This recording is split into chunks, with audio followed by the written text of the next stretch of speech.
Hello guys, welcome to drone academy. நம்ம இன்றைக்கி இந்த வீடியோ பதிவில் என்ன பார்க்க போகிறோம் பார்த்தீங்கன்னா, டிசம்பர் 16க்கான நடப்பு நிகழ்வுகள் தான் பார்க்க போகிறோம். சரிங்களா? ஃபர்ஸ்ட் ஒன் நியூஸ் பாருங்கள். எதிர்க்கட்சிகள் போராட்டம் நீடிப்பு. இந்த குப்பி வீசினாங்க பார்த்தீங்களா, அதனால் இன்னி வரைக்கும் 13 பேர் நீக்கப்பட்டாங்க. அதனால் போராட்டம் பண்ணிகிட்டு இருக்காங்க. ரெண்டாவது நியூஸ் ரொம்ப இம்பார்ட்டன்ட், நோட் பண்ணி வச்சுக்கோங்க. மக்களுடன் முதல்வர் புதிய திட்டம் டிசம்பர் 18 கோவையில் தொடக்கம். ஓகேங்களா? எப்போ தொடங்கப்படுது? டிசம்பர் 18 எந்த இடத்துல கோவையில் தொடக்கப்படுகிறது அப்படின்றத நோட் பண்ணிட்டால் போதுமானது. இதை பற்றி நம்ம நிறையவே பேசுவோம் 18ஆம் தேதி.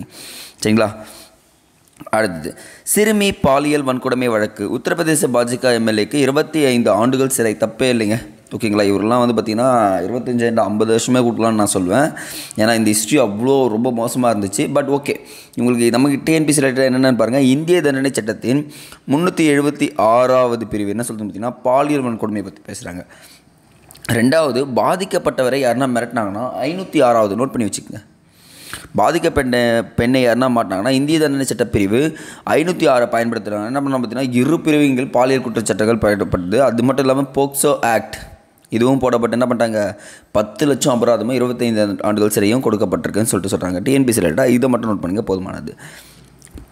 அடுத்தது, புதிய வகை கரோனா பரவலை அறிய மரபணு பகுப்பாய்வு செய்யப்படுது.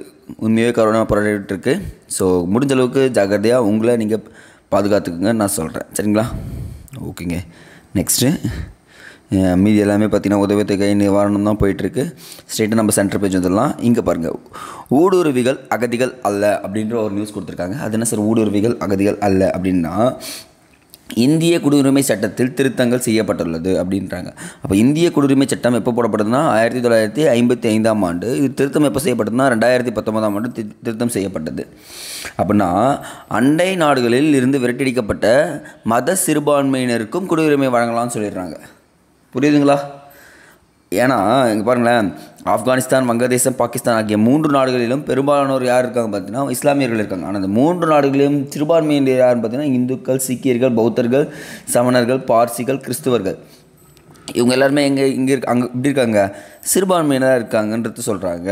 அப்போது இந்தியாவில் வாழ்கின்ற இஸ்லாமியர்களின் மக்கள் தொகை 22 கோடி.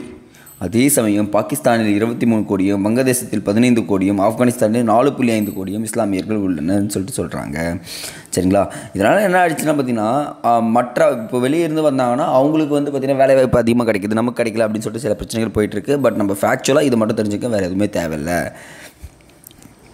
அடுத்ததுங்க, இன்றைக்கான திருக்குறள் பார்த்தலாமா?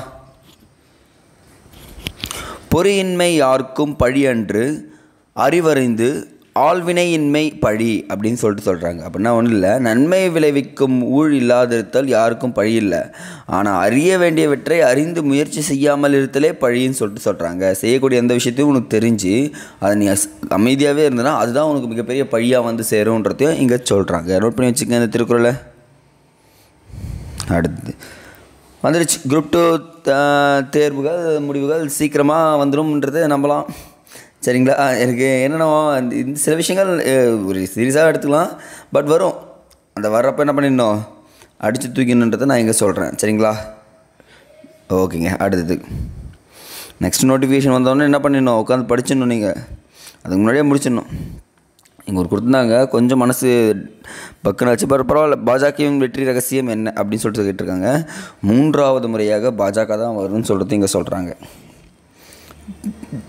ஓகேங்க. அடுத்தது, சீனாவில் தீவிரமடையும் சுவாச தொற்று நோய்னு சொல்கிறாங்க. உண்மையாகவே சுவாச தொற்று நோய் பரவிட்டு இருக்குது. ஏன்னா அதனால் இந்த வைரஸ் பரவிச்சுன்னா என்ன பண்ண முடியாது, சுவாசிக்க முடியாது. முக்கியமாக குழந்தைங்களுக்கு அந்த பிரச்சனை பெருசாக பரவிட்டு இருக்குன்னு சொல்கிறாங்க. பார்க்கலாம், அதுக்குள்ளே நமக்கு இந்தியாவுக்குள்ளே வரதுக்குள்ளே தடுத்துடலாம் அப்படின்ற ஒரு விஷயமும் இருக்குது. இதெல்லாம் வேண்டாம், அமளி இது வேண்டாம், இது வேண்டாம், அயோத்தி மசூதி இதுவும் வேண்டாம், ஸ்கிப் பண்ணிக்கலாம், இதுவும் வேண்டாம். ஓகேங்க. இன்றைக்கி அந்த கேள்வி கேட்டலாமா? ரொம்ப இம்பார்ட்டன்ட் கேள்வி, நோட் பண்ணுங்கள்.